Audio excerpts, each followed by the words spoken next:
Sitting in the New York airport, Max thought it was not the most enjoyable way to spend an evening. He observed the boarding process for what he hoped would be his flight back home to Charlotte. Max, along with his two sisters, owned a small pharmaceutical company their father had established decades earlier. His father had developed a series of valuable yet rarely used pills that kept the company profitable but offered limited growth. With his parents gone, Max had spent the past few days in New York negotiating the company's sale to a major pharmaceutical firm. Today, Max and his team of lawyers and brokers finalized the deal, leaving the paperwork to the attorneys. Max hoped to make it home tonight, but it seemed unlikely. The last flight to Charlotte for the day was fully booked, and he was third on the standby list. He refrained from calling his wife Camilla, unsure of what to tell her.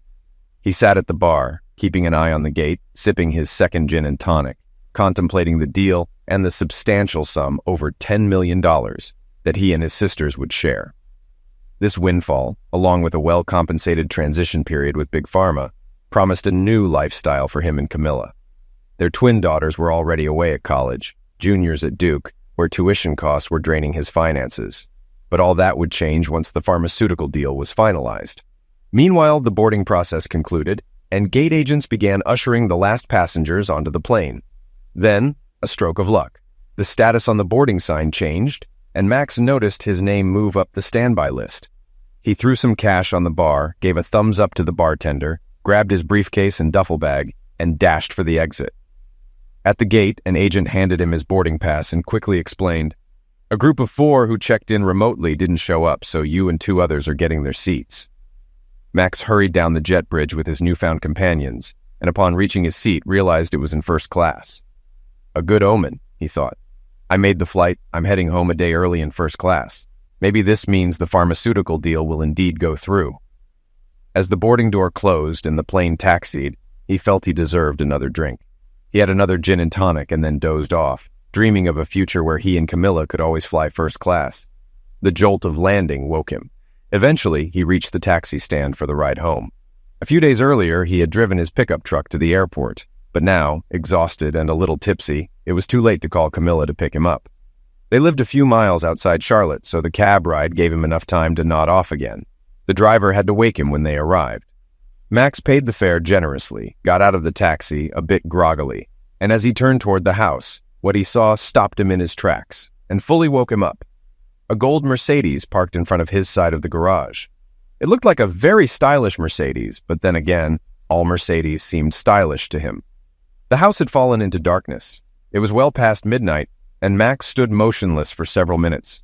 He had spoken to Camilla from his lawyer's office around noon, and she hadn't mentioned anything about unexpected visitors so late. Trying to push away unthinkable thoughts, he envisioned a happy scenario where he could soon curl up with a warm, sleepy Camilla. But his mind wouldn't cooperate. Slowly, he made his way through the passage between the garage and the house, unlocked the door, and entered the silent home. With deliberate steps, he moved through the kitchen and up the stairs to their bedroom, where the door stood ajar, seemingly unprepared for guests. Max stepped inside. Then it closed. There was no other way to describe it. His mind went blank. His breathing halted. Even his heart seemed to stop beating. He witnessed what he could only imagine as unthinkable. Camilla lay undressed, sprawled on her side of the bed, one arm wrapped around another man who slept beside her, a faint smile on his lips. Max stood there for what felt like an eternity. Eventually, his mind started to function again. He glanced at Camilla's hand resting on the man, and they both snored softly. This shattered Max's heart. Until tonight, he had found solace in listening to Camilla snore, a comforting sound that meant she felt secure in the peaceful sleep they shared. He often fell asleep to that gentle purr, but now that was all gone. He would never hear that snore again, never share a bed with her. Despite his broken heart, Max began to think rationally. He noticed the man's neatly folded clothes on a chair where Max had sat countless times. Anger simmered inside him. He pulled on his pants, retrieved his wallet and car keys, and paused to consider his next move. Thoughts of grabbing a tennis racket from the bedroom closet and confronting the man crossed his mind. He even contemplated confronting Camilla. Both impulses promised immediate satisfaction but threatened severe consequences. Another idea took shape in his mind. He pulled out his cell phone and started taking incriminating photos. As the plan developed, Max finished documenting the scene and gathered the man's clothes and shoes. The man was much larger than Max, taller and heavier. A tennis racket wouldn't be wise, even in the short term. With the clothes in hand, Max stole one last glance at his wife, his once beloved partner and mother of their daughters, and steeled himself against the love that had sustained him for over 2 decades. He left the bedroom, dry-eyed, and descended the stairs to the outside. The car's key fob beeped, and the doors of the Mercedes opened. Max stowed his briefcase and duffel bag inside before settling into the driver's seat. He had never been one for fancy cars, but as he maneuvered the Mercedes, he found himself appreciating it. After driving a mile, Max pulled over and examined the man's wallet. It contained the usual items: cash, business cards identifying him as Franklin Thompson, a senior sales manager at a local Mercedes dealership, and a driver's license with a Charlotte address. If the man had a family, Max realized he could cause significant trouble for him, and perhaps for Camilla too. But for now, exhausted, Max decided to head to the nearest motel to get some rest. Camilla Trondor was a highly cautious person. Aware of her husband Max's greater intelligence, she managed to sustain an affair with Franklin Thompson for nearly 5 months without Max suspecting a thing. Max is still in New York, she thought the next morning while lying in bed with Franklin. He satisfied her physically, though not quite as well as Max, she reflected. Too much like a car salesman, she mused, deciding it was time to end the affair. Franklin's growing possessiveness, including his desire to spend the night, had crossed a line. Despite Max's likely ignorance of the situation, having another man in their marital bed felt too disrespectful. She planned to call Franklin later that day and firmly but kindly end things, then headed for the shower. As she dressed back in the bedroom, Franklin emerged from the shower wrapped in a towel. He paused, then asked, "Camilla, where did my clothes go?" "What? I didn't move anything," she replied. "Where are you going tonight? I left them folded on this chair. They're gone. Did you take them to the guest room?" She began, but he hurried down the hall and returned empty-handed. "No, they're not there. They're nowhere." Camilla impatiently suggested, "Maybe you left them downstairs last night after we came in." "No, I'm sure I didn't, but I'll go check," Franklin said, leaving the room and quickly returning. Camilla, my car's gone too. Someone was here, took my clothes, and stole my car. Damn it, what's happening?" "What?" Camilla struggled to grasp the situation. How could his clothes and car vanish when they'd been home all night? Could someone have broken in? She sank onto the bed, and Franklin asked, "What's wrong?" Camilla tried to speak, her breath catching. "Franklin, what if it was Max?" she finally managed. "What if he came back from New York while we were asleep and took your things and your car?" "Damn," Franklin muttered, collapsing beside her. "We need to find out where he is. It could be him. But if he's still in New York, then it's a break-in. We have to call the police. I need my stuff and my car back. Oh, damn this car. If we involve the police, they'll ask whose car it is, and it's in my wife's name for some tax reason." His voice trailed off, imagining the potential fallout from bad to catastrophic. "I'll call his office. His secretary gets in very early, so she should know where he is." Camilla pulled out her phone and dialed Max's office number. Despite the early hour, Max's secretary answered promptly. "Max Trondor's office. How can I assist you?" "Hey, Sheila, it's Camilla. I know it's early and I'm not sure where Max is. He didn't call last night. Have you heard from him?" Camilla, it's still early here. The team in New York worked late yesterday, so they'll probably start late today. I spoke with Max around 6 yesterday evening before I left. He mentioned they were making good progress and might finalize a deal today," he said. "That's good to hear. So he's still in New York, right?" she asked. "Yes, I'm certain he is. I expect to hear from him once they're back at the lawyer's office. Should I have him call you?" he responded. "Yes, please, but only if he has a moment. I know how crucial this deal is," she replied. "Understood. Bye," he said, and they hung up. Camilla turned to Franklin. "Max is still in New York, so we should call emergency and report a break-in and car theft," she told him. "Camilla, what do we tell them? That your lover had his clothes stolen from your bedroom and his car stolen from your driveway? What the hell? This is a disaster," Franklin exclaimed. "Okay, I get it. Let's think this through. How about I drop you off at home and you report the thefts as happening there, while your wife was taking the kids to school?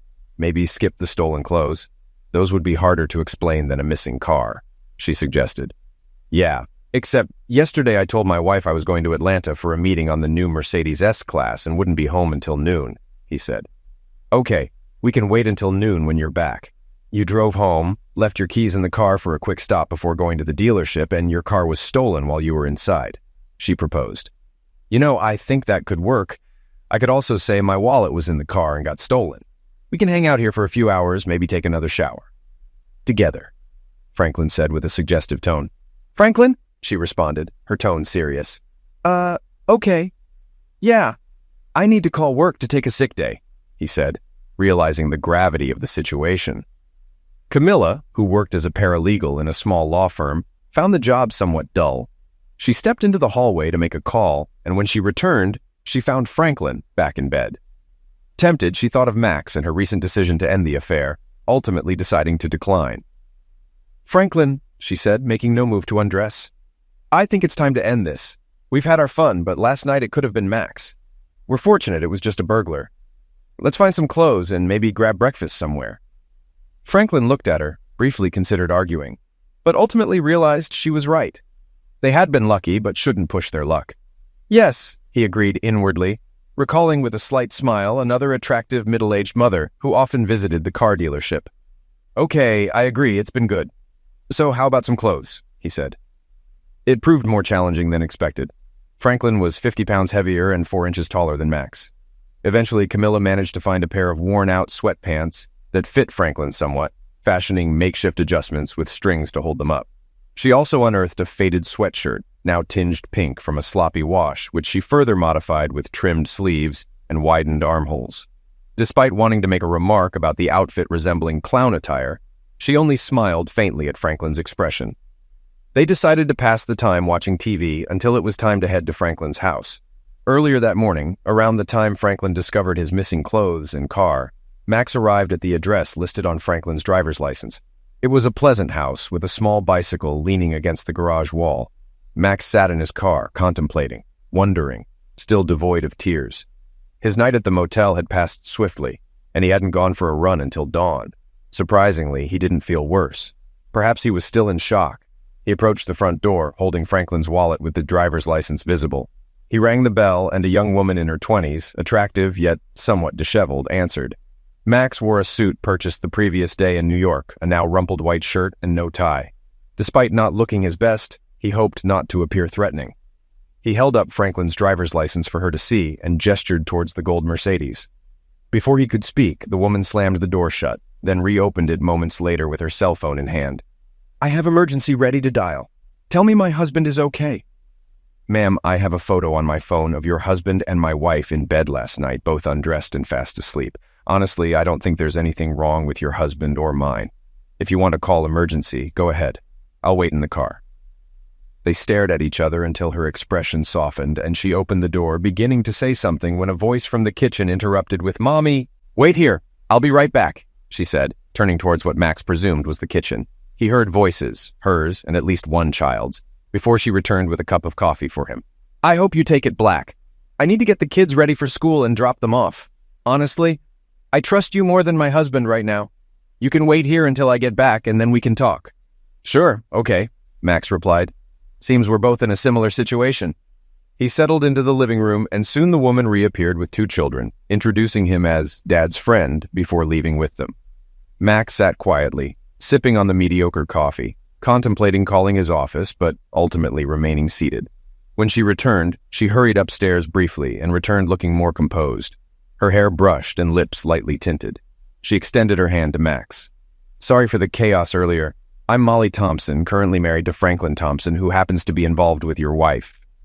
Max couldn't help but chuckle at her phrasing, a brief moment of relief. You've summed up the situation perfectly. I'm Max Trondor, and my wife's name is Camilla Trondor. Let me explain what happened last night. As Max recounted the events, Molly began to cry. I'm filing for divorce from Camilla, and these photos will certainly help with the settlement. I can send them to your phone if you think you might need them. Yes, please keep them, Molly replied, her eyes dull. Max started to reach for his phone, but paused as Molly continued. Hold on. I don't want those images burned into my memory forever. You keep them, and if I ever need them, I'll call you, okay? Of course, Max agreed, adding, I probably won't be staying at my current job or home for much longer. Here's my lawyer's contact information. Feel free to reach out if you need the photos or any assistance with divorce proceedings. Thank you, Molly said, But what should we do now? Are you returning the car, waiting for Franklin to confront him? He's a big guy despite putting on some weight. Supposedly he was in Atlanta for a car meeting overnight and should be back this afternoon. You know, I'm rather fond of this car, and I've never driven a Mercedes before. I think I'll keep it until someone insists otherwise. As for your husband, let's just call him Idiot for now. He may have... Molly chuckled, and Max joined in, both needing the release. Actually, the car is registered in my name, Molly disclosed. For tax reasons. More depreciation, I think. Franklin, or should I say, Idiot, put it in my name since I use it more. She paused thoughtfully before continuing. Since it's my car, I can give you permission to drive it, and if you get stopped, the police can call me to verify. Max appreciated the plan but held back, sensing Molly was still refining it. And one more thing, she added. There have been a lot of burglaries in our neighborhood lately. You have Franklin's keys and clothes. If the spare key we hid in the backyard is missing when he arrives, he might attempt to break in. And if our security system is set to instant alert mode, he'll attract some unwanted police attention. Molly, I think I'm falling for you all over again. You're amazing. Okay, let's stay calm. Franklin can wait until this afternoon when the kids and I get home from school. I'll pick them up and take them to the park for a while. Let's give him more time to get into even more trouble. Whatever happens, keep me updated, especially if he gets into trouble with the police. And call me when you need to return the car. I don't want you getting into any trouble. We're good. Now, you need to get going. So do I. Max drove off in a splendid gold Mercedes, pondering how much the same model in a better color might cost. Molly handed him the permission slip, and he assumed she would retrieve the hidden key, set the alarm, and be gone for the rest of the day. Meanwhile, Camilla and Franklin arrived at his house around noon. She dropped him off hastily, as if avoiding an infection, and he approached his front door, hoping it might be unlocked because Molly was home, but also fearing her presence. It was, of course, locked. He hurried around to the backyard rock where they kept the spare key, only to find it missing. Oh, crap, he muttered, scanning the back of the house, considering breaking in. He attempted the back door, but it too was locked. Left with little choice, he contemplated breaking a window along the rear wall. Opting for the family room window due to its size, he broke off a branch from a tree for leverage. Barefoot, he needed a way to avoid the broken glass. Grabbing 2 chairs from the porch, he positioned them beneath the window, planning to climb over them carefully into the living room. Taking a few deep breaths, he prepared himself. Franklin tossed the branch through the family room window, which shattered satisfyingly, followed by the blaring of the home alarm system. A stroke of bad luck compounded by a passing police car. Earlier that morning, Molly had alerted the police about potential break-ins in the neighborhood. Damn it! Franklin cursed, scrambling over the chairs to enter the house and disable the security system. But he wasn't quick enough. Police, stop right there and slowly step away from the house. Hands up, an officer commanded. Franklin glanced back, seeing 2 officers with drawn pistols. He complied, managing to scrape his legs as he descended from the chairs and backed away. Officers, I can explain, he began, but one of them swiftly handcuffed him, ignoring his attempt to clarify. His rights were read aloud, and he was asked if he wanted to make a statement. Yes, this is my house, and I didn't have a key, so I broke in to get some clothes and call my office, Franklin explained. The officers eyed Franklin's tracksuit, perhaps thinking, clown clothes, and one asked for identification. No, not on me right now. You see, I lost my car and all my clothes, so I just needed to get inside to find some real clothes, Franklin continued. How did you lose your car, sir? One officer asked. Well, I stayed at a friend's place last night, and this morning the car, wasn't there? Franklin stammered. It just disappeared, huh? Have you reported it missing? Maybe you left it somewhere, the officer pressed. Franklin hesitated. He didn't want to reveal his whereabouts or why he hadn't reported the car missing, but going to jail for trying to enter his own home was also not appealing, especially with the uncomfortable handcuffs. Then an idea struck him. You could call my wife. She can confirm who I am, and maybe you could take me to my office. Someone there can help me get some clothes. Knowing dealing with dealership drama was preferable to jail, Franklin gave Molly's phone number to one of the officers who called her. Franklin could hear part of the conversation. Ma'am, this is Officer Riles from the Charlotte Police Department. We're at the address. He provided the location. We have a man here claiming to be your husband. He attempted to break into your house because he lost his clothes and... Yes, ma'am. No, ma'am. Yes, ma'am. We will, of course, do that. Thank you, ma'am. the officer said. Turning back to Franklin, the officer said, "The lady says her husband is in Atlanta, and anyone breaking into her house must be a burglar. She hopes we throw you in jail and toss away the key." But, Franklin was nearly in tears as the officers escorted him to their patrol car to take him to the station. Meanwhile, Camilla arrived at her office half a day late, but determined to catch up. With thoughts of Max still on her mind, she tried calling his cell phone, but received no answer. She then dialed his office number again.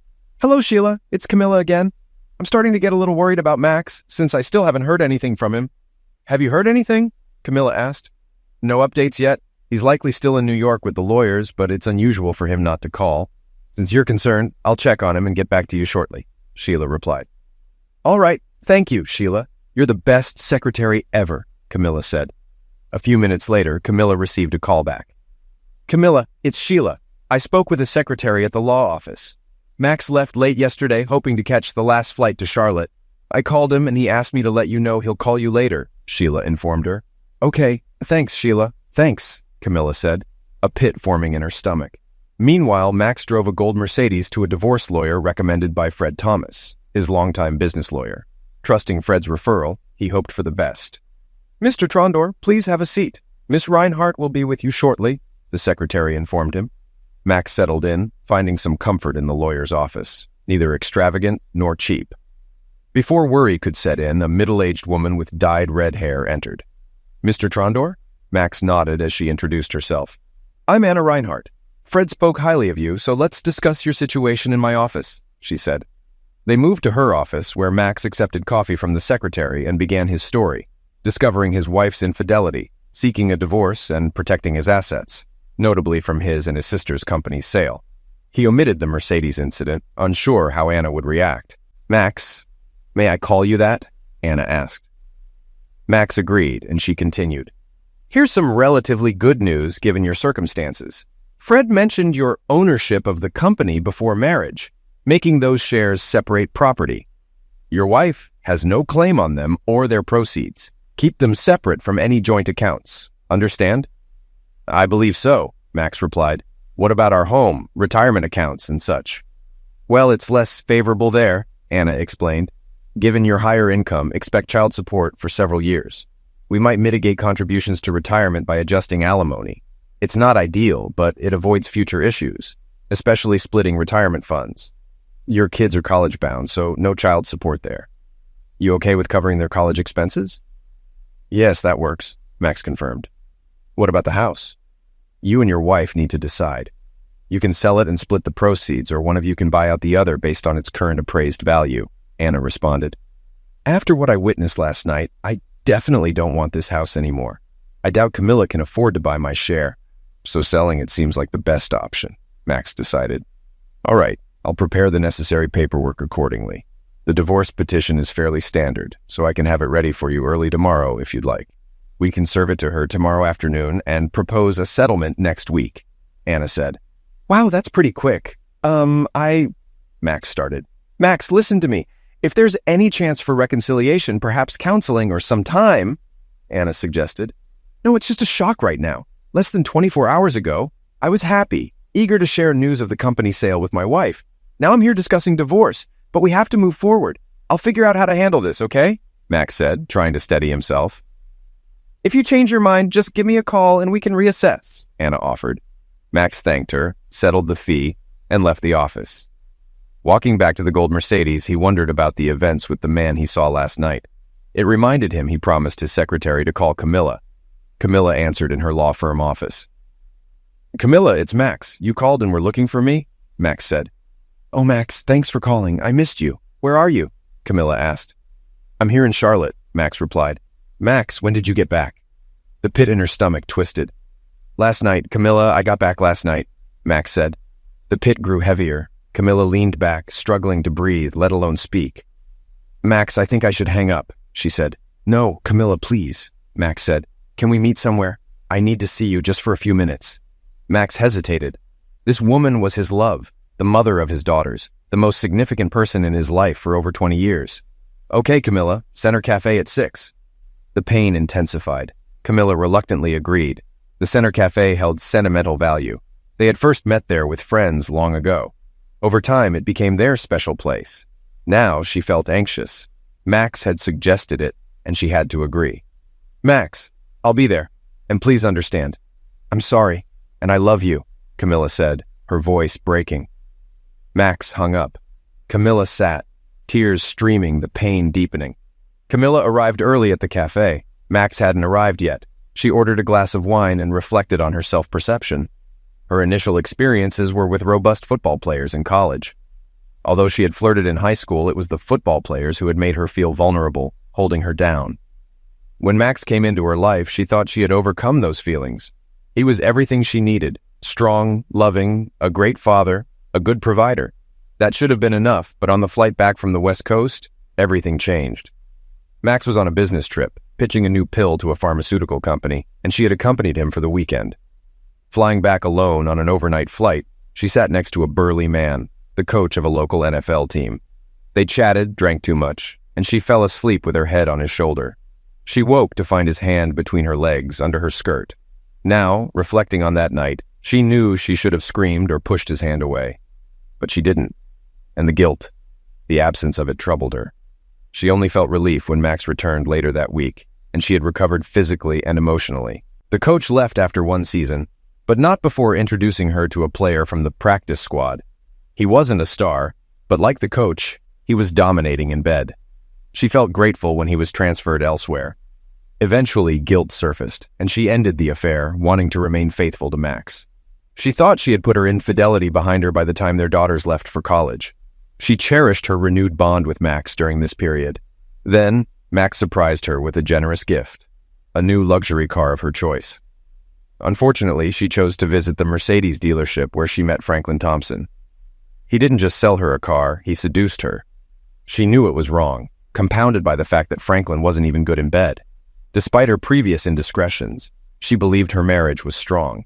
Now, she loved Max more than ever and wanted to be faithful. It was the right thing.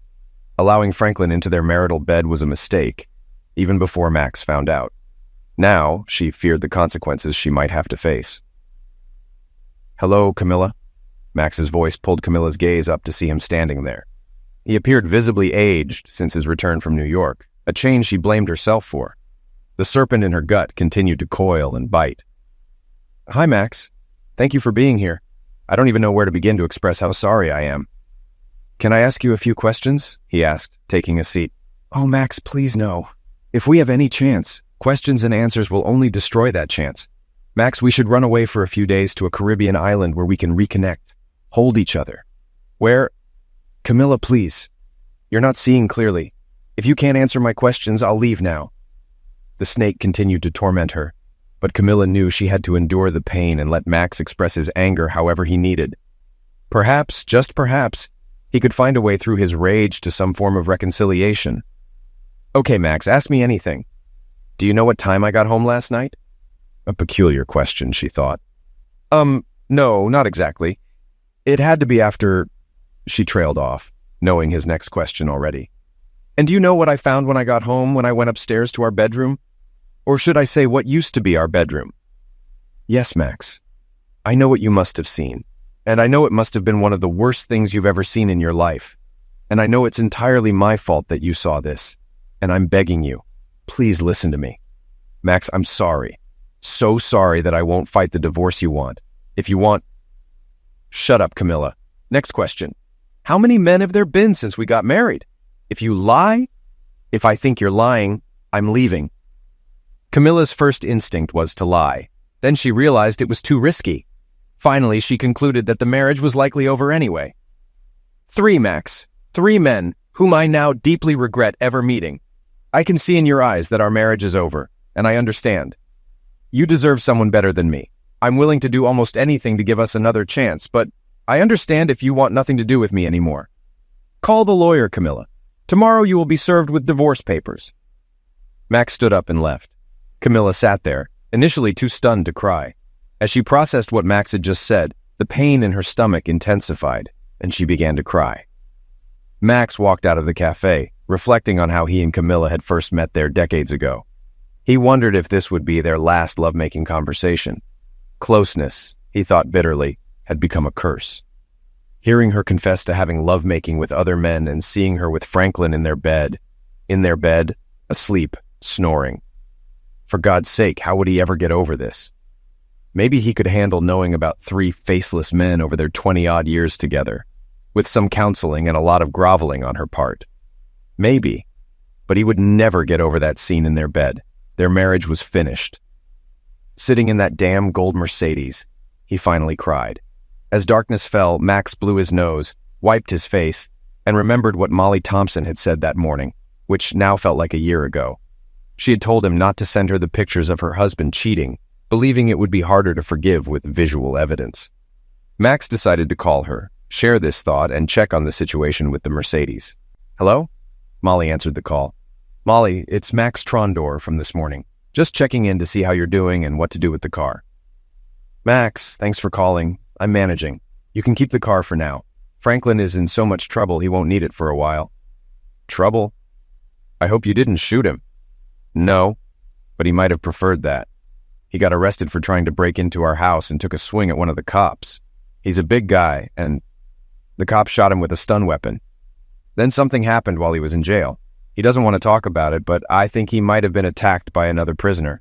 I refused to speak to him, so he had to call his brother to post bail. Now his whole family knows what's going on." "Wow, Molly.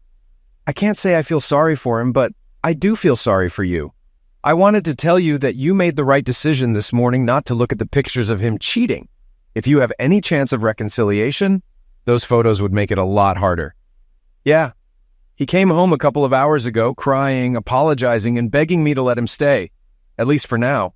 We have 2 little kids, so I'm going to try to work things out. But life won't be easy for him. His own brother, a lawyer, told me to push for a prenuptial agreement and offered to help. Plus, I'll be managing our finances for a while. Franklin will be on a short leash, and I'll be tugging his collar often." "Stay strong, Molly. I wish you all the best. When you need to return the car, just call me." They hung up, and Max sat there, feeling a bit envious of Molly. Maybe Franklin had learned his lesson. Being arrested and charged with assaulting a police officer, combined with his experience in jail, might have frightened him significantly. Max hoped so, for Molly's and their children's sake. Finally, he drove back to the motel where he was staying. He had one more task before trying to sleep, calling his daughters, Jane and Joan. "Hi, Daddy." It seemed like Jane had answered. They were twins, not identical, but close enough. They sounded alike and attended the same expensive college, studying nursing. At least they didn't look exactly alike, similar and clearly sisters, but not obviously twins. Max often admitted to himself that he was glad they weren't identical. They were already skilled at ganging up on him, and it would be even harder if 2 identical young women were persuading him to buy a car, stay out late, or give them money for a spring break trip to Florida. "Daddy, please." But he also admitted, again only to himself, that he enjoyed spoiling them. "Janie?" "Yes?" "You guessed right. Of course, there was a 50 chance. What's up?" "Listen, tomorrow is Saturday, and I'd like to invite you and your sister for breakfast. Well, let's call it brunch, maybe around 11 or so at that bistro on 4th Street we used to go to." That works for me. Hold on a second." He heard some noise, and then she came back. "And Joan is good with it too. Can we—" He quickly interrupted her because at their last brunch, 6 or 7 of their friends had shown up. "Let's make it just the 3 of us, okay?" "Of course," Jane replied. "But tell me what—" Again, he cut her off, not wanting to have a difficult conversation over the phone, which was challenging even in person. "Listen, I have to go. See you at 11. Love you. And tell your sister I love her too. Bye." He hung up, hoping she wouldn't call Camilla, but knowing he couldn't tell her that. Otherwise, she would have called Camilla immediately. 11 o'clock tomorrow morning would come soon enough. After Max left the cafe, leaving Camilla with his warning or curse to hire a lawyer, her tears were uncontrollable. She knew she had ruined everything: her marriage, her family, her entire life. She realized her daughters would find out. Her parents would know, and all her friends would learn about it. She would likely lose Max and her home. And poor Max. Seeing her in their bed undressed, probably with Franklin, who had an hardness, must have nearly eliminated him. Her tears continued to flow. Eventually, the waitress came over and asked if she needed to go to the ladies' room. Camilla choked back her sobs and managed to say, "No, thank you." She paid the bill and left, heading back to the house that would soon no longer be hers. When she got there, she found some gin, just the wrong amount, not enough to make her pass out, but too much to help her figure out how to get Max back. After drinking it all, she fell asleep, hoping for a miracle that would bring Max back to her. Max was sitting in the bistro at 11 o'clock the next morning when his daughters walked in.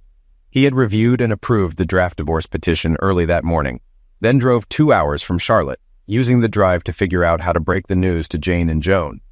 Initially, everything seemed normal. Hugs and kisses. How was school? How was work? They ordered and ate their food, had their plates cleared, and then finally the real conversation began. "Dad, we know something is wrong," Joan started. "You look a bit unwell. Are you here to tell us you have cancer or something? And if so, where is Mom?" "Girls, I do have really bad news, but it's not physical. No one is dying. It's about Mom," Jane interrupted. "She did something terrible, didn't she? Oh my God, did she run off with one of her firm's lawyers? Some young, strong guy that Joni or I should be chasing?" Both girls burst out laughing, stunned by the absurdity, until they saw their father wasn't laughing. "Dad, no, not Mom, no!" Joan couldn't voice her fear aloud. "Girls, listen carefully. Yes, Mom cheated. She cheated on me, but that doesn't mean she cheated on you." Joan, crying, said, "Dad, if her cheating is destroying our family, then yes, she cheated on us just as much as she cheated on you." Both girls cried, and then Max started crying too. They stood up, trying to hug their dad and each other at the same time. "Dad, let's get out of here," Jane suggested. "There's a park about 2 blocks from here, and we'll have more privacy there." People were starting to stare, so Max quickly paid the bill, and they walked to the park, a daughter on each side of him, all holding on to each other. "Tell us, Dad," Jane said after they found a bench to share. "We deserve to know how bad it is." "She's right," Joan added. "We're mature enough to handle this." "On the way here, I was trying to figure out how to tell you," Max began. "I agree. You are both adults, and yes, your mother did cheat on all of us. I found her at home in our bed with another man, and she later admitted there had been others before him. I think I'm still in shock, but I know that she and I can't recover from this. I've already talked to a divorce lawyer, and Mom is getting a divorce petition today." They cried more and then fell silent, contemplating the news and their future. "Girls, no matter how bad it is, you need to prioritize yourselves and your schoolwork. There's enough money to cover your senior year at Duke, and if either of you wants to pursue graduate studies, I believe I can find funds for that too. But there's a condition." They looked at him, curious. "I'm willing to pay for your education, but I expect you to work hard and get good grades. Yes, what Mom did makes it hard to concentrate, but you told me you're adults. Real adults, mature, disciplined people, can handle such adversity, right?" They looked at each other, cried again, and hugged him. "Yes, Daddy, you are the best, and we won't let you down," Joan assured him while Jane looked pensive. "Dad, Joan is right. We won't let you down. But what about you? Will you be okay? What are you going to do?" "Well, you can think about a lot during a 2-hour drive. First, I want you both to know that what you said doesn't surprise me at all. I know you'll continue to do well in school, and I will continue to be proud of you. As for me, what your mother did slapped me hard. I could crawl into a hole, suffer, feel sorry for myself, and try to reconcile with your mom. But I realized that doesn't suit me. I've spent my entire adult life taking care of others. When I started working for my grandparents' company, I took care of them. After they left, I took care of my sisters, as they owned their shares in the company. Then I took care of your mother, and I took care of you girls. It might sound like I'm complaining, but I'm not. The company will soon be sold, which will relieve me of responsibility for my sisters. Camilla is gone. And you guys, I promise I'll be happy to help you start your adult lives. So what? 2 home runs out of 3 in terms of the women in my life? Not bad. That leaves me. And guess what? I see this whole situation with betrayal and divorce not as the worst thing, but as a chance to start a new life. A life dedicated to taking care of one person. Me. Fine, Dad, really. If you mean what you say, that's great, Joan said. Jane was more skeptical. Dad, what does all this really mean? New life? Working for another pharmaceutical company? Buying a farm? What? Good question. I do have an answer. No details yet, but this new life will be physical. I'm going to run marathons, climb mountains, swim across the Atlantic, climb the Alps, go on safari. I have a million things I'm going to do. And guess what? While doing these things, I might meet a nice woman doing the same activities. Who knows? Damn it, Dad, this is amazing. Both girls looked at him astonished. This was their father, not some enterprising adventurer. "Did you really come up with all this while driving here from Charlotte?" Jane asked. "Well, yes, partly. Besides, I didn't sleep much and different ideas were spinning in my head. I mean, I could start drinking and feeling sorry for myself, but instead I'm going to make the best of this mess. Trust me, I'll be fine." Max left his daughters with more hugs, kisses, and tears, then headed back to Charlotte in the gold Mercedes. As soon as Max left, the girls called their mother. "Hello?" A strained voice answered the phone at the Trondors' house. Joan put the call on speaker. "Mom, this is Joan and Jane. We just had breakfast with Dad, and he told us some terrible news." What did he say?" "Well, he mentioned divorce and said it was because of your betrayal. Dad gave us some details, but that's the gist. Is this true?" "Oh, girls, this is complicated. He and I have been married for a long time, and this mistake. Yes, I made a big mistake. Well, more than one, actually, but I'm sure we can get through it. I just need to give your father some time to—" "Mom," Joan interrupted, "listen. Dad said divorce. He didn't talk about fixing things. He talked about cheating." "Well, yes, technically he's right, but that doesn't mean we can't fix it. I told him I would do anything." "Mom," Jane interrupted, "I think you're delusional. He told us that he had already met with a divorce lawyer. He said there's no turning back for you two. Joan and I don't want to take sides. But you have to face reality." They heard tormented breathing on the other end. Joan and Jane exchanged glances, wondering if they should have gone to Charlotte. Finally, Camilla spoke, her voice barely above a whisper. I know I screwed up and ruined my marriage. I think your father hates me, and he's right. I've done awful things. He told me to hire a lawyer, and he was right about that too. I'm sorry, girls. I know it's terrible for you too." "Mom, don't worry about us," Joan said. "We'll be fine. And I know Dad is doing everything he can. You need to take care of yourself. Hiring a lawyer is a good idea. Jane and I can come to Charlotte if you need us." "Thank you, girls. That's kind of you. I'll be okay. I just need time to come to terms with what I've done." They hung up, still unsure of their next steps. "You know," Joan said, "it's funny, though it's not really funny. We're more worried about Mom, who caused all this mess, than about Dad." They continued talking and eventually decided not to go home, allowing their parents to deal with the situation without their interference. Camilla sat in her home in Charlotte, a bit hungover from the gin she drank the night before and feeling very depressed. After talking to her daughters, she knew she had to get up, get dressed, and leave the house. Do something, she thought. Just as she considered buying more gin, the doorbell rang. Camilla opened the door to find a young woman standing there chewing gum. "Can I help you?" Camilla asked. "Yes, ma'am. Are you Camilla Trondor, Max Trondor's wife?" "Why, yes, that's me. Why do you ask?" "Ma'am, you have been served," the woman said, handing Camilla a folder with documents and taking photographs. What? Camilla asked as the woman walked back to her car. Camilla returned to the kitchen table to look at the mysterious folder. When she saw the title of the first document, she nearly fainted. It was a petition for divorce. She remembered Max's last words to her, "Get a lawyer." As she sat there staring at the familiar kitchen she had once enjoyed with Max, she knew the happy days wouldn't return after what she had done. Camilla was right. She and Max never reconciled after her betrayal. 6 years later, sitting in the ballroom of an expensive hotel and watching Jane dance with her new husband, Camilla mentally plunged into the past. When the girls were teenagers, life seemed terrible. Too many activities, too much teenage angst, and boys who were either too mean or, in Camilla's view, too nice to the girls. Max was too busy with his job, and her work as a lawyer was too boring. Life had been overwhelming then, but now she missed it terribly. She was still at the same law firm, doing the same mundane paperwork. "Camilla, here is your wine." Camilla looked at her date, a perfectly sweet, middle-aged, paunchy, balding lawyer who had escorted her to Jane's wedding and reception. "The bride looks lovely, just like her mother." "Thank you, Carl. You're sweet, and thanks for the wine."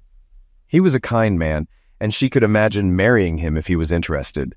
But he definitely wasn't Max. She couldn't help but glance across the room at Max. Max had just returned from a mountaineering trip to Nepal, and Camilla thought he looked like one of those bronze Greek god statues.